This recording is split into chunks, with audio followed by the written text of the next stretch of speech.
Welcome, listeners, to www.ironradio.org, the website and podcast for all things strength sports and sports nutrition. With your hosts, Lonnie Lowry. Remember, Phil is like a gnarled old oak tree held together with scar tissue and bone spurs. Rob Fortney. And I'm telling you, the pain that I would suffer was beyond excruciating. And Phil Stevens. Do it, Rob. You'll kill all those nerves. Thanks for listening. Good morning, everybody. Go to strengthguild.com, strengthguild.com. Scroll down to the Iron Radio collections, and we've got new shirts and new banners for you to support the show. Everything from just a regular banner or regular shirt to ones with sayings on them, like Lonnie's Phil is like a gnarled old oak tree shirt.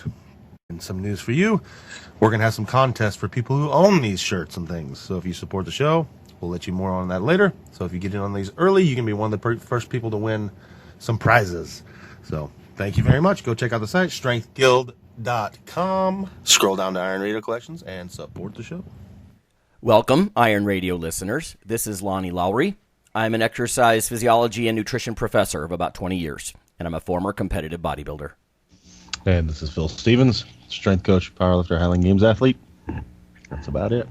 I don't know. This is Dr. Mike T. Nelson, creator of the Flex Diet Cert, back then with the Carrick Institute, instructor, Rocky Mountain, Georgia Southern, and I'm in Oklahoma, just outside Oklahoma City right now, and be home in a couple days. Oh, have you been hit by the storms or anything that's been sweeping across the country?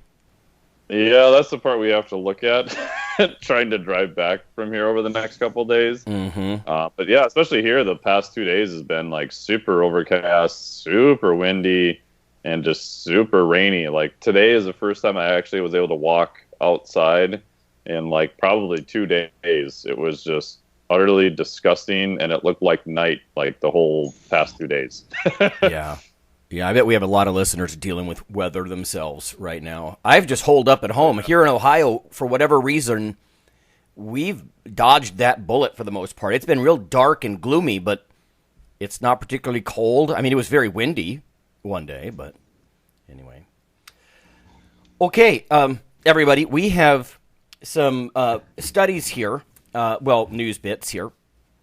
The first one I wanted to get, especially Mike's input on this. I know you've been speaking about CBD lately, Mike. Yeah. Strength and muscle sport news. I first saw this on Rick Collins' Instagram, and then I subsequently got a couple of news bits to follow up from the FDA. But FDA warns 15 companies for illegally selling various products containing cannabidiol as agency details safety concerns. And Rick's comment was, not a good day for the CBD supplement market. 15 new FDA warning letters. If you are in the market, get experienced legal advice. And obviously, Rick's probably welcoming customers to help with that. But of course, he's someone who can. Now, let me just get to the FDA letter, Mike, and then I'll get your sort of analysis of this. FDA lacks science to declare CBD GRAS status, and it issues warnings to companies selling CBD-containing products. It says the Food and Drug Administration issued warning letters to 15 companies for illegally selling products containing cannabidiol in ways that violate the Federal Food, Drug, and Cosmetic Act, so the FD&C. The FDA also published a revised consumer update detailing the safety concerns about CBD products more broadly. And if I didn't mention, this is from late November, Institute of Food Technologists. The FDA is also indicating that it can't conclude that CBD is generally recognized as safe or has GRAS status for its use in human or animal foods. The FDA is exploring potential pathways for various types of CBD products to be lawfully marketed.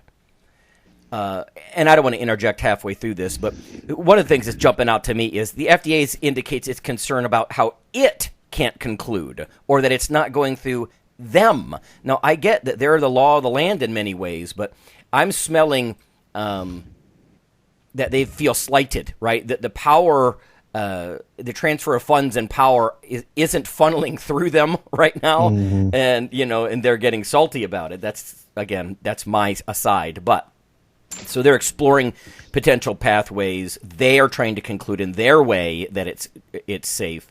It says the FDA plans to provide an update on its progress regarding the agency's approach to these products in the coming weeks. Quote, "We remain concerned that some people wrongly think that the myriad of CBD products on the market, many of which are illegal, have been evaluated by the FDA and determined to be safe, or that trying CBD can't hurt," said FDA Principal Deputy Commissioner Amy Abernethy. It says these products have not been approved by the FDA, and importantly, some of the products are foods to which CBD has been added, and under the FD&C Act, it is illegal to do so. And then they finally they end this document by saying CBD products cannot be dietary supplements because they do not meet the definition of a dietary supplement under the FD&C Act. All right, there's a lot to unpack there, Mike. What are your thoughts on this?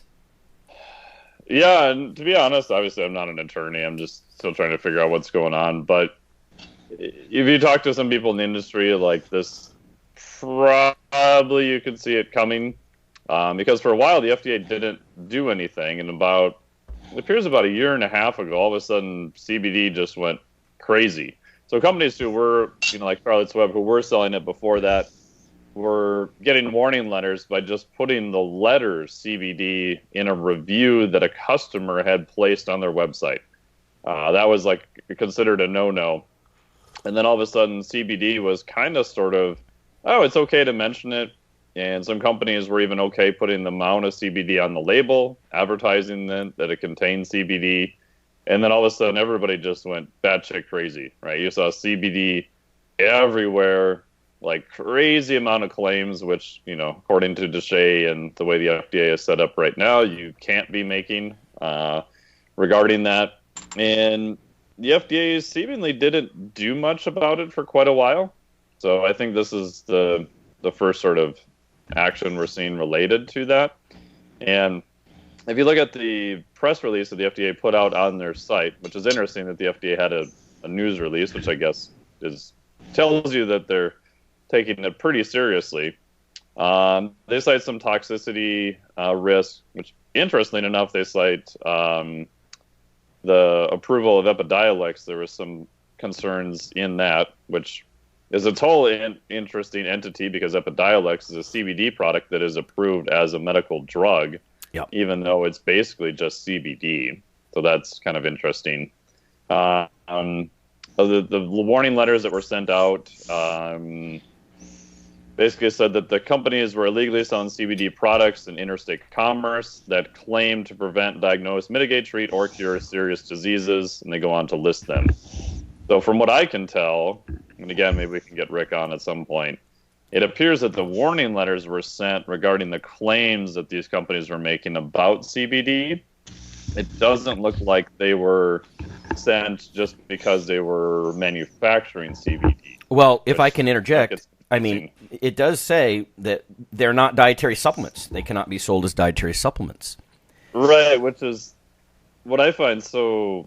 That's the part I can't figure out, because there's still other companies that did not get a warning letter that I think could still sell CBD. So if it were saying across the board that, okay, CBD is now illegal, wouldn't everyone selling CBD get a warning letter? I don't know. So it's that's true. the part I couldn't quite figure out. Yeah, why 15 companies only? Right. Yeah. And according to this, on the press release, it says that they were sent because the claims they were making regarding CBD were invalid.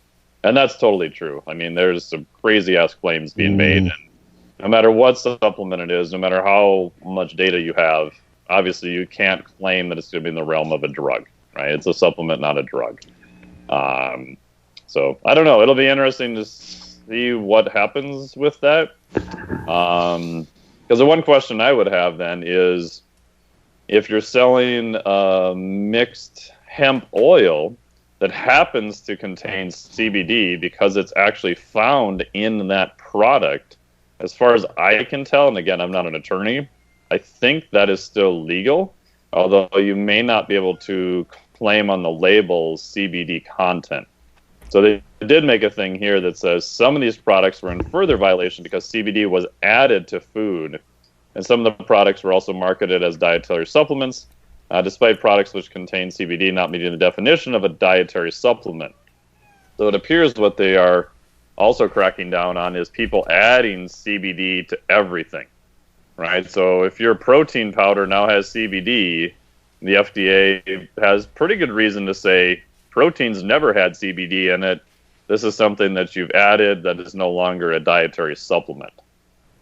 Yeah. So from what I can tell, again, this is just my take on it, that appears to be what they're going after to start. But I do agree that it opens up a whole gray area of, is CBD even going to be considered a supplement?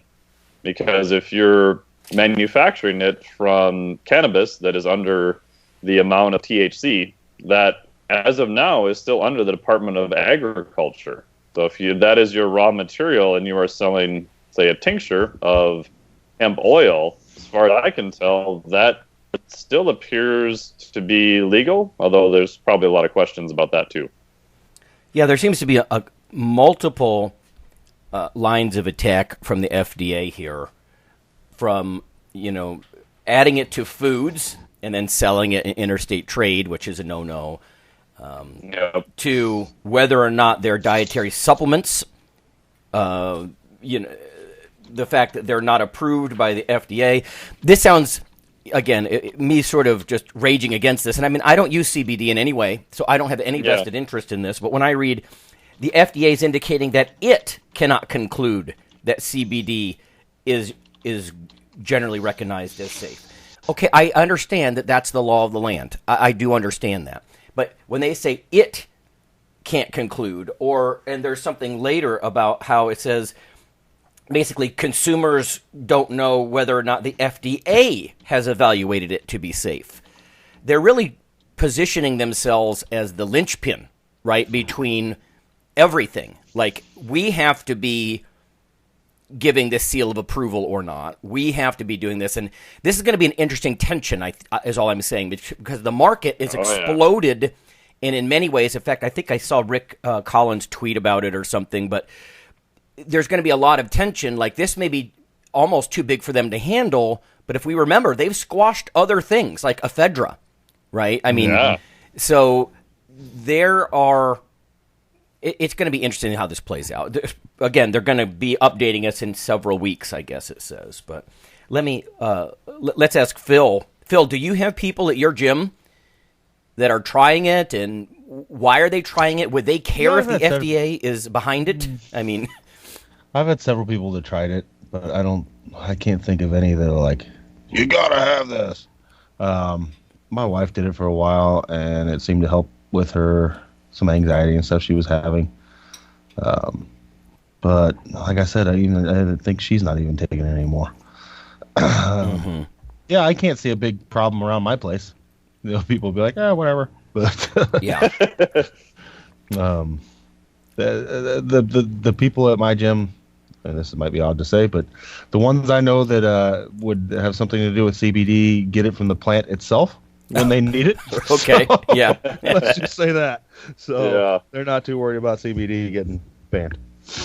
There was, I think it was Lewis Black. There was a stand-up comedian weeks ago. I was watching it, and he did this whole little spiel. It was partly educational, but it was also, he's very tongue-in-cheek and crass at times. But he's a very bright guy, and he's basically saying what you just said. Like, all this explosion over CBD, so what? Smoke weed is kind of what he's saying, Yep.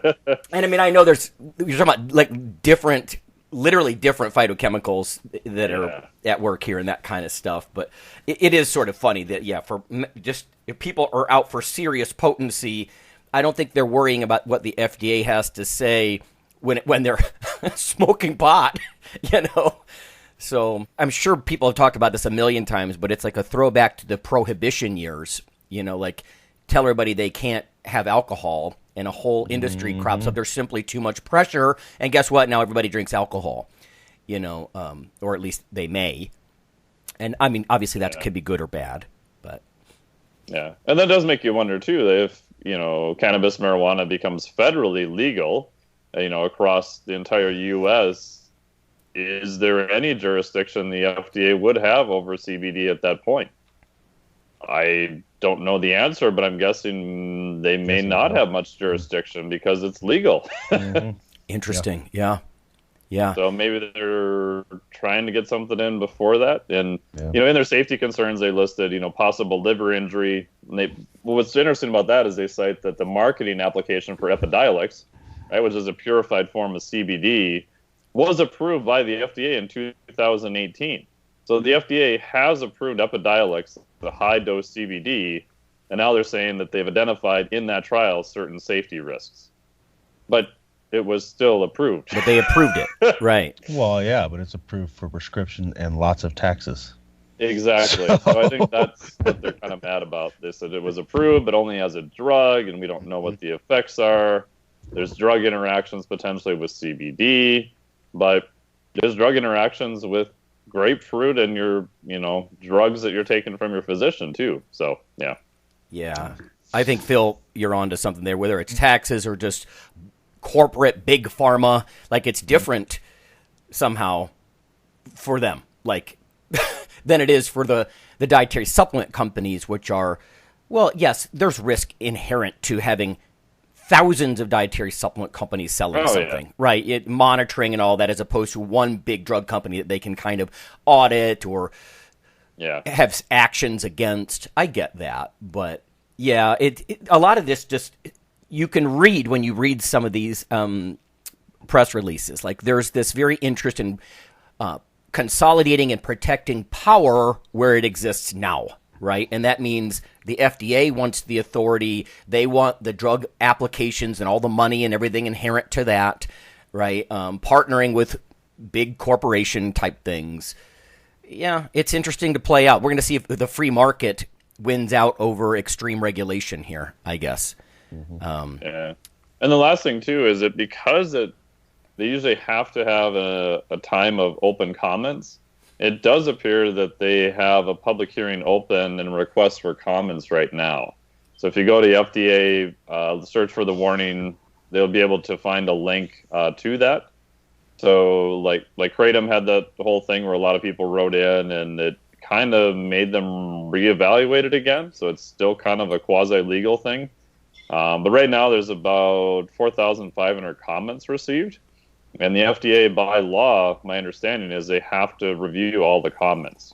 So if people are interested in, so one of the things I'm going to follow up on is, placing comments there. And, if you can get enough public support, then the FDA historically has changed their mind about certain things. Maybe that'll have some effect. Yeah, I do wonder about that. Sometimes, again, this is maybe... Sometimes they've disregarded it and said, screw it, we don't care. Right. I mean, to me, whether it's added sugars, right, or any of these things, what's the real value to opening up to public comments? Is it because they're listening? I hope.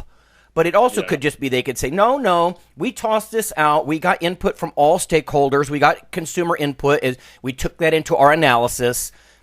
But did you? Like, to what extent did you really? Right? As opposed to just being able to say, we gave everybody their say.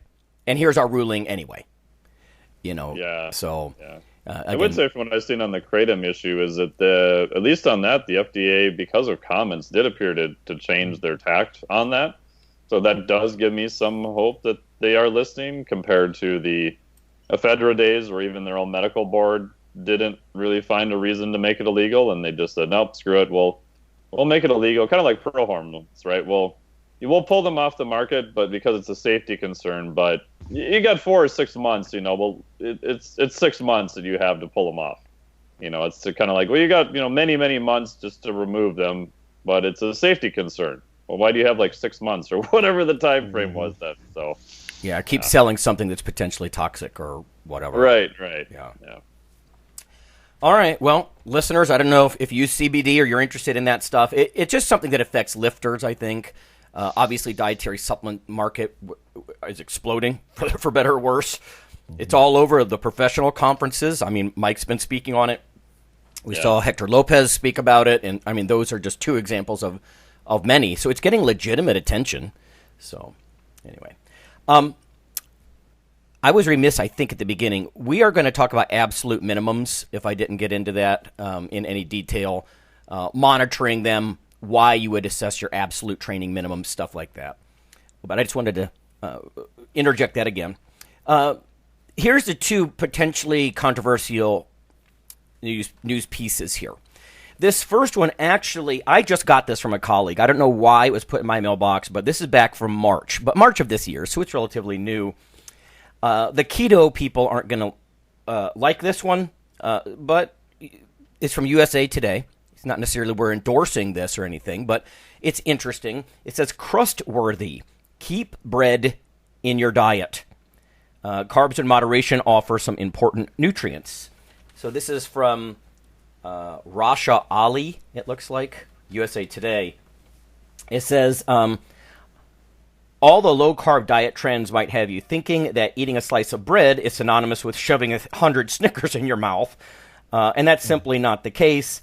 While a diet low in carbs can help people achieve certain weight loss goals, obviously they're not always detrimental to your health. It says, of course, if you're allergic to gluten or have any related intolerances, of course, you're going to remove the bread products. But it goes on to look at, ask several different people. Some are bloggers, some are professors for their input. This Dr. Bruce Haymaker, Haymaker, a professor of food science at Purdue University, says that bread's bad publicity mostly has to do with how certain carbohydrates are digested. So, and then he points to the glycemic index, of which a lot of our listeners are familiar. So, essentially, he's saying if it's traditional white bread or fast-acting stuff, it can cause blood sugar swings. So he's kind of blaming the glycemic index, at least in part, for this bad press that bread gets. It says some carbs are better than others. It's advisable to stick with breads that are whole grain options with added fiber. Now, I think that's an interesting addition that he said with added fiber, because that whole grain label claim has always irked me a bit. And I'll get to that in a minute. But I'm always like, meaning what exactly? In any case, Haymaker believes that we're not set up, rather, to be on a carbohydrate-free diet for the rest of our lives, and that, in fact, we need a certain amount of them. For example, our brains and bodies need carbs to function properly, so eliminating them entirely, purely because of a fad diet, would not be worth it. They have important roles in the digestive tract, metabolic, and nervous systems, and I don't know how we've really done deep dives into the brain's reliance on glucose unless you're fat adapted, but I think that's what he's getting at. And then finally, it just says, make sure you look for fiber and whole grains and other foods in your breads, including the insertion of things like nuts, seeds, legumes, other things into the bread, because a lot of people who do eat bread are still not getting enough fiber every day. So that was from USA Today. Like I said, a little dated, but I just got it, which is why we're bringing it up as quote-unquote news. But, Mike, you're the flexibility guy. Does that make sense to you, what was written there? Do you have thoughts? I mean, I always go back to for what population? You know, the average person whose butt's glued to a couch cushion who doesn't exercise, I'm probably not going to put bread at the top of their list of things they must eat. You know, but if you're a heavy lifter or doing a lot of exercise or even endurance athlete, then having some bread, I think, is perfectly fine. I agree with the statement about even whole wheat bread is just kind of colored to look like whole wheat bread most of the time. Yeah. So you have to actually look to see, what is it actually made from? And looking at the fiber content, as you mentioned, is probably a good way to get an idea. If it's whole wheat bread and it's got 1 gram of fiber, it's like, well, maybe it's not so whole wheat. If you look at the bread and it weighs 5 pounds and you can see seeds and nuts in it, yeah, you're probably going to be a little bit better. Yeah. But it's just, it also drives me insane that something that's, what do you think as simple as bread becomes incredibly complicated too. And the glycemic index, I think, is just kind of a bunch of bunk anyway. What he's trying to describe is glycemic variability, right? So if you are not able to handle a lot of glucose, you take in a fair amount of glucose, you can see massive upswing in blood glucose, and you can usually see a drop on the other side. And there is good data to show glycemic variability is definitely a risk factor for, diabetes and things of that nature. Mm-hmm. But again, that's not necessarily based on the food per se. It's the food plus your body's reaction to it. Right, the machine. You can't just say that X food is now good or bad. It's, for who and for what population. Yeah, to be fair to them, in the article, they do mention we don't want to label things good or bad. That kind of thing. I agree with that. They also say something that made me think of Phil, which was they mentioned that we can't look at carbs only as a vehicle to get other nutrients in. But I remember years ago, Phil, you had mentioned that for our population, for people that might want to be eating lots of food and gaining muscle mass and whatnot, carbs are a handy vehicle to get other things in your mouth. I mean... Oh, yeah. Yeah. I mean, that's the main thing. Like, we've talked about it before. Like, my diet basically stays the same, whether I'm going up or going down. What changes is the amount of carbs that go in. Yeah. Yep. I add a lot more of them in. I add a lot more of them in when I'm going up. It's fast fuel. There's no denying it. I mean, I haven't met anybody where I can, like, feed them well and give them lots of carbs and then, okay, let's go train. And they're like, man, I feel great. As long as it's not like an hour before we go training. Sure. But, you go into a lifting session or competition overfed, and, I mean, you're going to do well. I mean, there's a reason why runners, like, load up on carbs and stuff before they go run and things like that. It's beneficial to have a fueled body in all aspects of your macronutrients. Yep. So. Well, yeah, I mean, if you think about it, what's more attractive, to pile your meat and beans into a burrito or a tortilla? There's your carb vehicle, helps get it in your mouth in a delicious way instead of just eating beans and meat crumbled up on your plate, sort of idea. Yeah.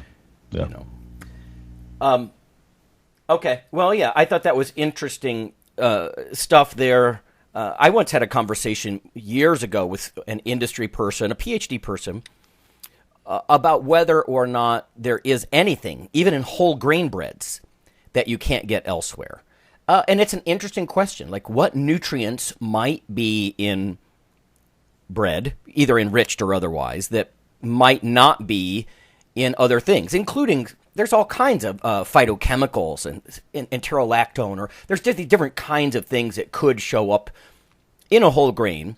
But, I don't have comprehensive knowledge of you can't just get those from other things. Bread is, I think, throughout history, a metaphor for nutrition almost, like bread and butter, phrases like that.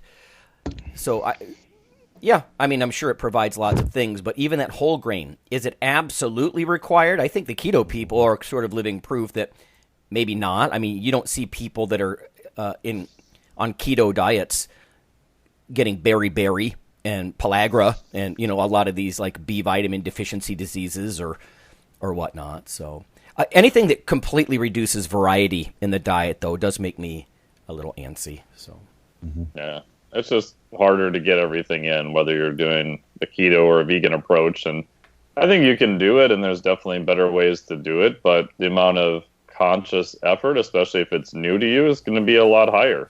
And if you want to invest that time and effort, then I think you could probably get away with it to a point, again, depending on your goals. But a lot of people just want to switch to whatever the latest trend is, and they have no idea what they're doing. Yeah. And Bill Campbell, Dr. Campbell mentioned a little while ago that he didn't think a lot of people could stick with straight keto diets. And a lot of this does come back to motivation or whether you're competitive or not, right? Like Bill, a lot of his research are on people who aren't necessarily competitive. So complete removal of any one thing, for me, that better have a hell of an impact. That I better get some real benefits from that, because if I'm not in a competition mode and I just want to make incremental improvements in my physique or something like that, I don't know.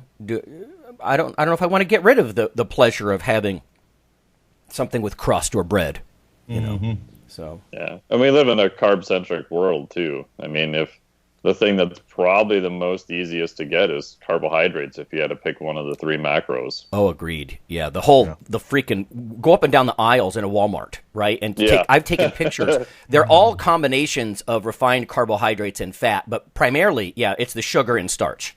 Yeah. Totally. One last bit before we go to break and we talk about absolute minimums and keeping track of your training. Also from the Institute of Food Technologists, this is brief. Sugar binges may increase the risk of inflammatory bowel disease.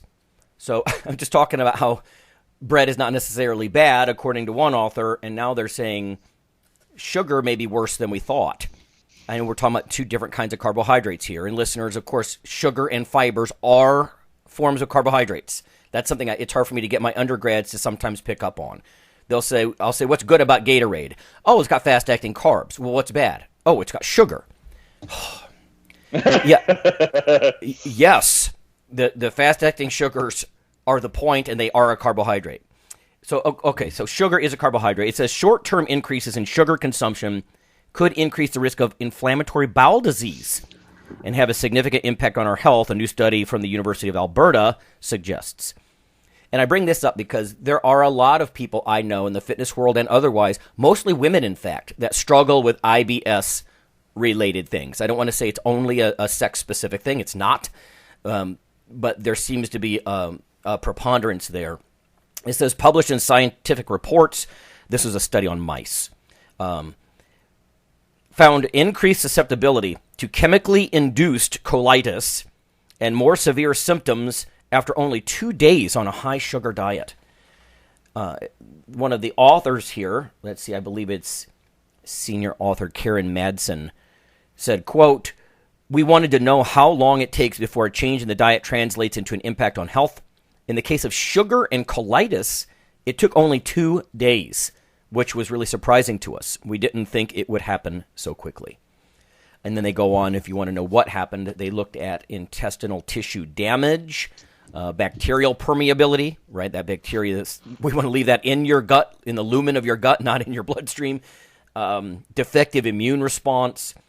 And it says these problems were alleviated when their diet was supplemented with short-chain fatty acids that are normally produced by quote-unquote good bacteria. And I think the idea here, of course, is that eating high-sugar diets or decreasing your fiber intake, you're not feeding the right populations of bacteria. And they say here it could decrease some of the good because you're not feeding the fiber and increase the quote-unquote bad microbes like E. coli that are, of course, associated with inflammation and health problems. So if you know someone with IBS, gosh, only 2 days. Like, what did we just do on Thanksgiving with the pumpkin pie? And and if they start to have problems, it's like, well, let's face it, Thanksgiving for most people isn't just a one-day event. It's probably at least the 2 days that they're talking about here. So that could set you off. Now, again, this is mice, and it's chemically induced colitis. But it doesn't bode well. And again, it's back to the gut bacteria thing that we've been, oh my God, you guys, I think it was probably like 4 or 5 years ago we first mentioned that this was going to be a trend. You're going to hear about it a lot. And here it is. So, okay. One last thing before we go to break. Phil, I just got to know. So after all of your eating up, you were grateful not to eat. What did you do at Thanksgiving? Did you still unleash yourself again, or how did you? No, I didn't go crazy. I had like one plate of food and a little bit of snacks in there. I didn't. I still don't want to eat a lot, and I'm okay with that. Yeah. So, I didn't go crazy. I mean, I had a good amount of food, but nothing insane. I just wondered if it sort of not ruined your Thanksgiving, but like. No, I mean I still had everything I wanted, but I just didn't like fill myself to the point I have been the last 15 weeks. Yeah, so, yeah. It's like I'm done with that for a while. So even presented with all that stuff at Thanksgiving, you're like, yeah, I'll just eat like a normal person. I'll just have a plate. I'm good. Yeah. So. Okay. All right, we're going to break. We have 3 questions, and that we're going to tackle about absolute minimum training capacities. So we'll be back.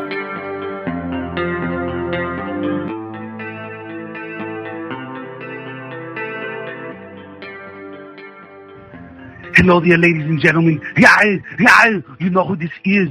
So I'm here to tell you about Dr. Mike T. Nelson's new book, Why You Should Eat Keto. I don't do it because, look at me. Come on, I'm fabulous and I'm fantastic. Anyway, you should text the Keto ebook, all in one word, to 44222 to receive your free copy. Do it now!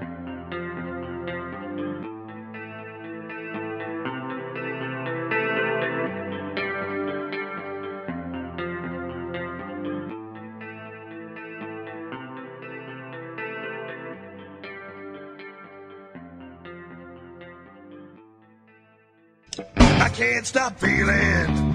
Some of us don't understand how lucky we are to be living in this land. Hi, listeners. This is Rob Fortress Fortney. I'm here to remind you that as the holiday season approaches and your thoughts turn to giving, we like you to keep Iron Radio in your thoughts. Over the past several years, there have been hundreds of listener comments hoping that Iron Radio stays on the air for years to come. Iron Radio is here for you. But as with any public radio type format, the show is listener supported. That's where you come in. For just $4 a month, you become a supporting member, keeping your weekly dose of education, experts, and gym talk flowing. Just go to www.ironradio.org and click on the $4 monthly subscribe button near the bottom of the page. Or click the donate button at the right of the page for a one-time donation. You are the Iron Brotherhood and Sisterhood. Of course, not everyone can afford to be a supporting member or a significant one-time donor. But for those of you willing to pitch in, $4 per month or $50 just once, we're about to sweeten the deal. Become a supporting member or major donor between now and January, and a limited number of you will receive a gift worth over $20. And we will never forget our existing supporters. Simply email me via ironradio.org, and I'll send you a free seminar from Dr. Lowry on how to significantly and realistically boost your testosterone levels. Help your Iron brothers and sisters who cannot pitch in but deserve better internet programming in our sports. And happy holidays.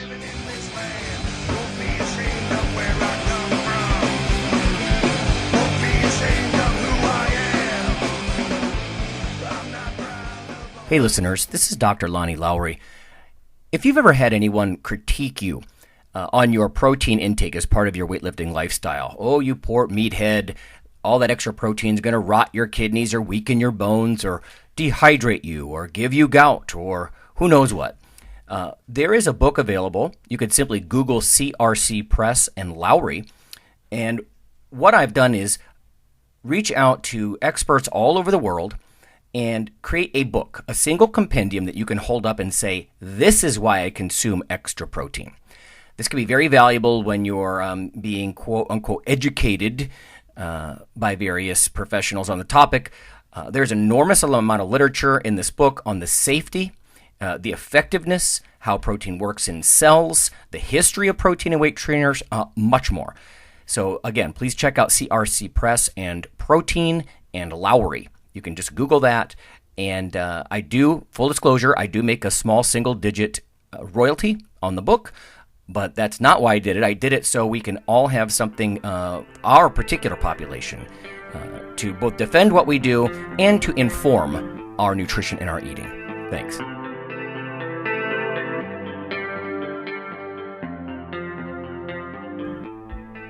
Iron Radio is, of course, primarily a podcast. But over the years, there have been technical glitches calling for backup streaming and listeners who wanted the convenience of other sources of audio content. Toward this end, Iron Radio is now simulcast and backed up on YouTube. If needed, please search Lawnman07 or Iron Radio from within YouTube. There's not much video, but if you like to listen through YouTube on a Roku or other living room device, there you go.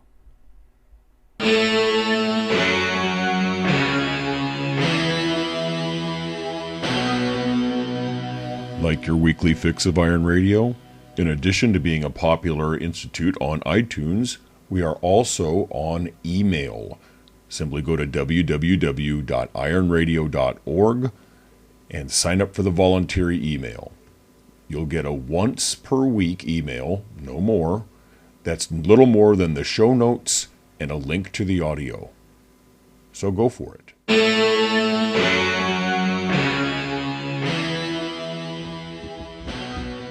All right, folks, we're back. It's Phil, and it's Mike, and it's Lonnie, and we're going to talk about absolute minimum training capacities. We started touching on that in a recent episode, and I thought we could get into that since it's just us today with the news and the gym talk. Now, let me ask you, Mike, because you were the one who brought this up originally. Why would you monitor your absolute ability, absolute minimum ability in a lift or a particular type of exercise? Yeah, so two things I've noticed is, one, when I travel, if I don't have an absolute minimum that I still want to be within range, coming back home and getting back on a sort of normal-ish schedule, oh man, it's so much harder. And the amount of time and effort to maintain something versus gain in whatever ability, big difference. So, for example, like I just participated in the grip competition in Finland in August.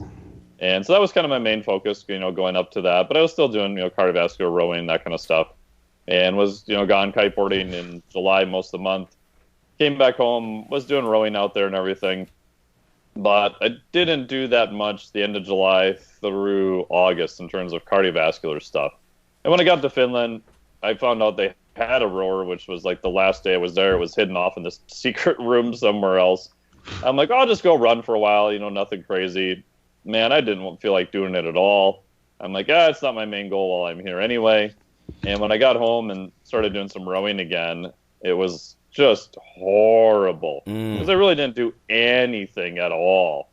And so it took me about 3 weeks just to kind of get back to where I was before. And so then I'm like, so I have minimums for lifting. Maybe I should have a minimum for, kind of cardiovascular performance too. And then I think mentally it helps you if you've got a lot of high stress or travel, things of that. If you're still hitting your minimums, you know that you're at least maintaining and that you're probably not as far off as what you think. If you're always measuring your ultimate high end, you'll see more variability in that. And I think mentally that can be very hard. If your max deadlift, say, is 400 and you go to the gym and you can only pull 345, you're like, oh my God, everything's a disaster. I'm getting weak. It's all gone to hell, But if your minimum is 3 reps at 345, whatever it is, you're like, I'm not too far off. I'm probably going to be okay. And then the second part is, from training, I've had better luck pushing up the minimum and knowing that the max will go up, because the minimum, I'm trying to reduce the variability and find a weight that I can hit. Like Phil was saying, if you're sick, not a ton of, huge amount of warm-ups. Obviously, it's a heavier load. You still want to warm up. And just, can I do that at a higher frequency? So I'll take the minimum and I'll just see, can I hit that almost like every day, every other day, maybe twice a day if I get crazy with it. And so I'm getting more of a frequent exposure to it. And that I know that if that minimum is going up, when I feel good and maybe take a little bit of a taper, my max is almost always going to be higher. And that way I'm not always kind of on this mental roller coaster kind of going up and down all the time. Yeah. Now, Phil, what your response was, and I'm going to paraphrase and you can correct me here, that you rather have someone work at an 80% capacity and just keep, even though it's not balls to the wall 1 rep max, you rather work in that range, even if you don't know what some of your lifters' 1 rep max is exactly, right? Yeah, no, most definitely. I mean, part of this is, something I took from Ed Cohn in one of his talks a long time ago. He's a believer, and I guess I am too, that our bodies only have so many 1 rep repetitions in our life. You've only got so many shots at something truly heavy as a strength athlete. So reserve those for the platform. And I think part of that is just also the ability to get injured at maximum weight. Why are you taking that risk on the platform? And when we should do it in a meet. But yeah, for me, and it's also, I'm a little weird now. We're in this day and age where everybody wants to be like the world's strongest man tomorrow. And I am blatantly honest with all my clients, and I'm more about, the 10-year plan type of thing. I want to build athletes that were around for a long time. Like, who are the ones that, there's a reason Ed Cohn's remembered. It's because he was great from like 16 to 40. He didn't come in and squat 1,000 once, then go away. He did this stuff over and over and over and over again. And that's the type of athletes I want, the ones that stick around. We don't want to hurt them. I don't have the benefit of like a Russian system where I just get like 600 disposable athletes, and the four that are still alive are the ones that go to competition for me. Right. So I build these people up slowly, and it's just a safer means to do it. And I don't feel, from what I've seen, I don't see a benefit in going heavier than that. I think we're actually getting better results by going a bit lighter and crushing weights at all times. And if I can get you to crush your 80%, well, maybe that's not 80% anymore. So that 80% keeps creeping up, and I know if that 80's higher, let's say if I bring your easy squat from 400 by 3 to 500 by 3, I know that max is bigger without even going there. But why do we need to go there until competition? Now, I'm guessing some people still get nervous. They're like, I'm working in that 80% range, like Phil says, all the time. And you got to you have to reassure them, no, trust me, not my first rodeo. Your 1RM is higher. Especially the high school kids, because they're used to being in programs where I'm dealing with the high school kids around here. They're in programs where they like max all the time.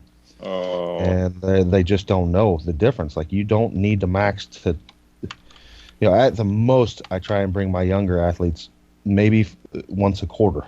So once every 3 months, we'll go up and kind of test something.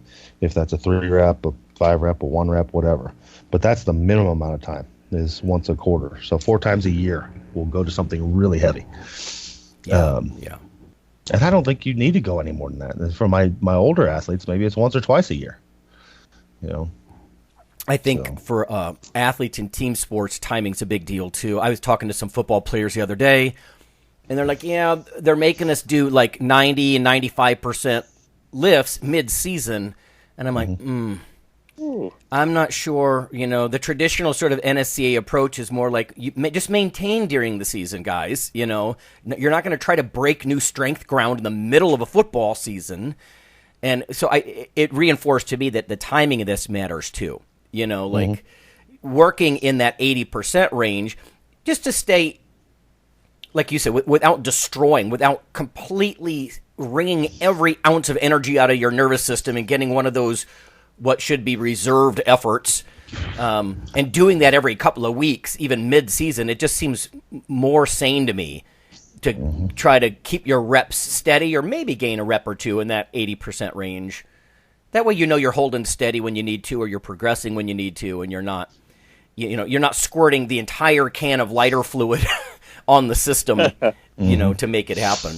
Well, and it can't be understated, especially with athletes that are getting stronger. I'm dealing with athletes that are, many of them squatting over 700, 800, 900 pounds. We can't go to 90%. I mean, like with Big Brian, before he did the 900 and 900, so 900 squat, 900 deadlift, I think the heaviest we went was like 815. That's freaking heavy. Right. And I know if he can blow that up, it's less than 10%. There's 10% jump. Yeah.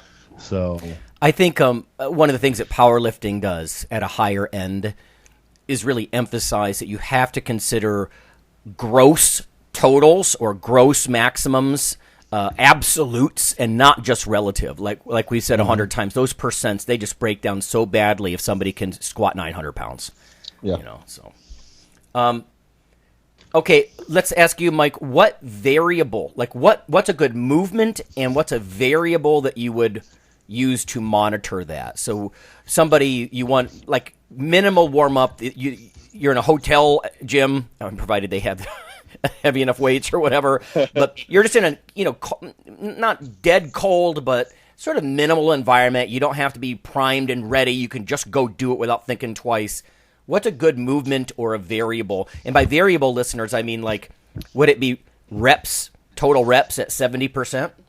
Would it be, I don't know, with bodybuilding, is it something anthropometrics? Like, do you break out the tape measure, or is it visual? So an exercise movement, and then how you would monitor that. Yeah, so what I look at is what are kind of people's main goals and what kind of transfers. So I like using not percentages, but just number and normally rep goals for most lifting exercises. So, for example, for myself, when I travel, I can go to the gym and take the 70-pound dumbbells if they have 70-pound dumbbells in some hotels. But if I can hit at least 10 reps on a flat dumbbell bench, nothing heroic at all, I'm okay, right? In reality, if I'm at home, that's like, probably 10 to 15 pounds per dumbbell off of where I might actually be. But I found if I can just keep that minimum, which is quite a bit off of even my normal rep count for that at home, I'm okay. I'm not that far out. I'm like 1 to 2 weeks kind of off, being back to where I was before. So I'll pick that. If it's a body weight thing, I'll pick push-ups. For like a grip type thing, I'll use, fat grips or some bigger implements. In a perfect world, I'd use fat grips on a bar. And like I was here yesterday, and if I can hit some reps of fat grips at 205, 225, double overhand, 2-inch grip, that's okay. It's nothing great, but I'm probably not that far off. Mm-hmm. And in terms of cardiovascular, I'll use a rower because rowers are pretty easy to find. You automatically get all the metrics from them. So for a 500 meter, if I'm at 137, I'm pretty happy. A 2K, if I can get under 8 with an RPE of a 7 or an 8, I'm pretty happy with that. So I tell lifters and people just, what are the things that are important to you? What are the things that you want to kind of maintain and have a minimum? And then a lot of times you're going to be limited, as you said, Lonnie, by equipment. So you may have to modify them. If I'm at home, I can be like, singles or doubles on an axle at 235, but most gyms are not going to have an axle. And because it's a grip type thing, I can get away going closer to a single or a double. So my grip's going to fail before anything else. For most minimums, I'm not going to have a single or a double as the minimum for an actual deadlift.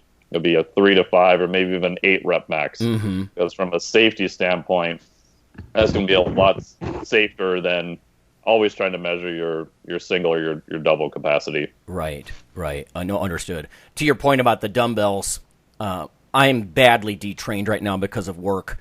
So I went in, I'm like, well, absolute minimum. So I grabbed my 70s like you do, and I did my 3 sets at 10 to 12, and not a problem. So I can still do that. Now, weirdly, I got sore. Even my upper back got sore. I'm like, so I am detrained. But at least I was able to do it, and it's that kind of thing. I mean, it was literally after work.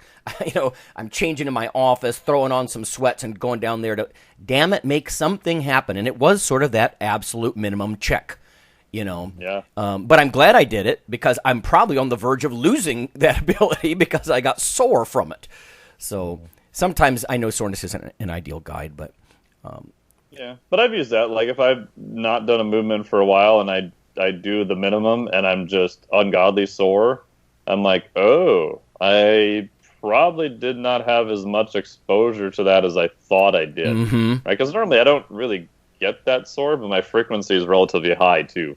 So I agree that can be a useful indicator also. Yeah, a thermometer. I know it doesn't correlate with all the other markers like creatine kinase in your blood and everything, but it's a reasonable marker, I still think. But repeated bout effect is kind of disappearing. Right. Yes, exactly. So what about you, Phil? Like, in one sense, it's different in that you have 3 major lifts, but people mix in various amounts of accessory work. So which would you use for an absolute minimum? Do you kind of keep an eye on their absolute minimum, let's say squat, or might you use something else as a proxy? How do you go about that? Well, and it depends on the time of year and things like that, because there'll be times like with my powerlifters in the off season, we do a lot more work, just general work, than I think a lot of other teams do.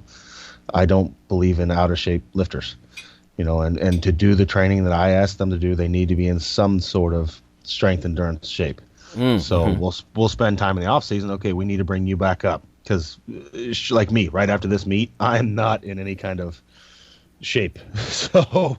As far as like endurance wise or anything like that. So we'll take time to build that back up and then come back into we do a lot more assistance work in the off season. And the work gets a lot more targeted in season, but usually off season we'll still take stabs at that 80% range. So, like if you're a 700-pound squatter, we're going to take some shots around 550, 560 just to keep, just to know it's there. We don't need to go heavier than that. As long as we can always do that, I know your max isn't really going down. If we can knock even one rep there every now and again. So we'll back off a lot of the main moves. We'll do less volume on those and more on other stuff, just to build up weak points and things like that. Like, I've got one lifter that just went to record breakers with us, and his big thing is like we need to bring his back up and his glute strength up. So we're going to target that. I'm not just going to hope a bunch of squats fixes it. We're going to do extra work on that stuff because all the squats we were doing before aren't fixing it.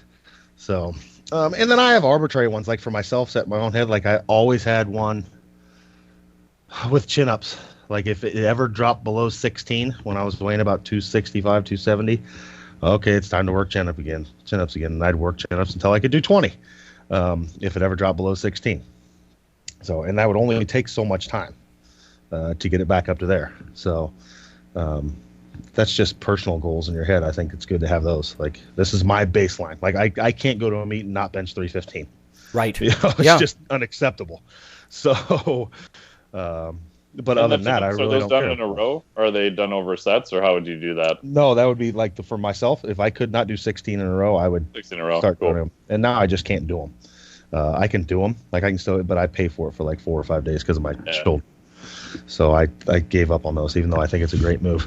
But yeah, and it's so individual for athletes. I have some that are just out of shape and sloppy. I have some that need to eat more and get less in shape for their sport.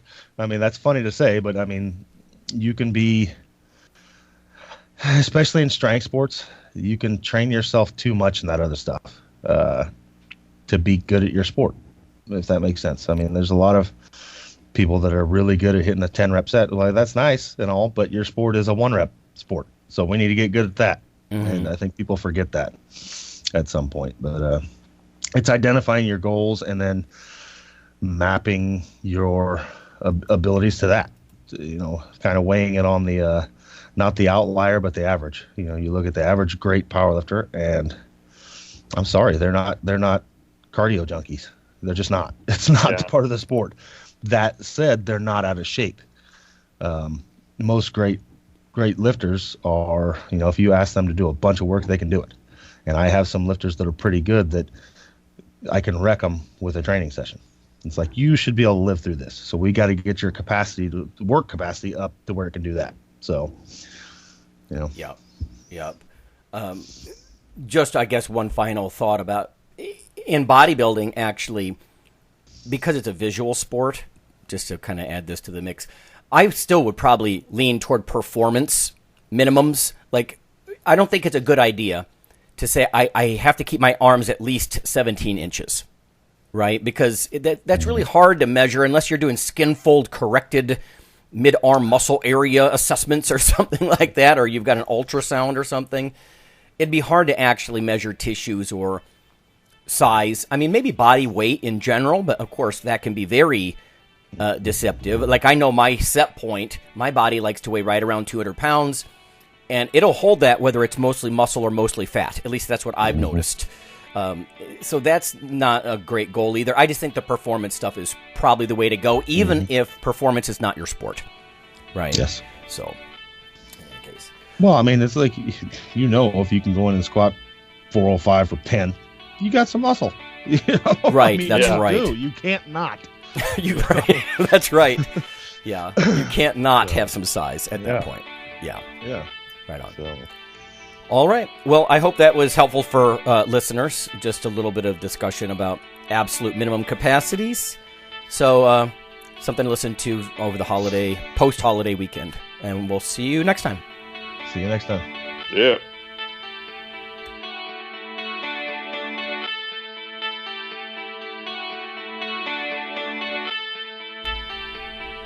Hey listeners, have you seen the store at ironradio.org?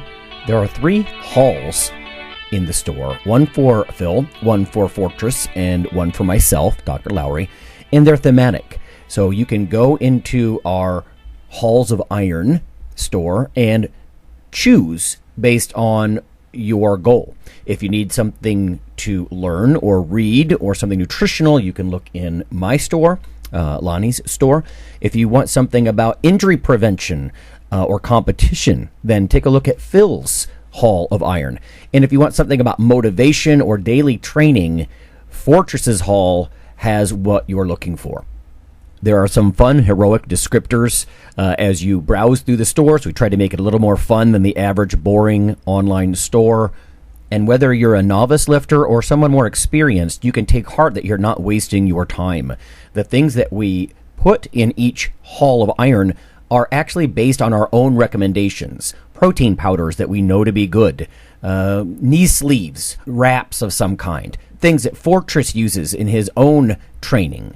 The stuff you see, you know is good. This way you don't waste time.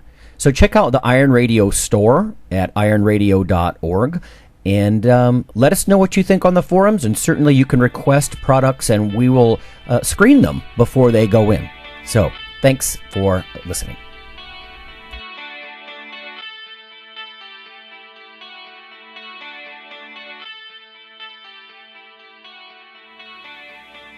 Iron Radio is accepting donations.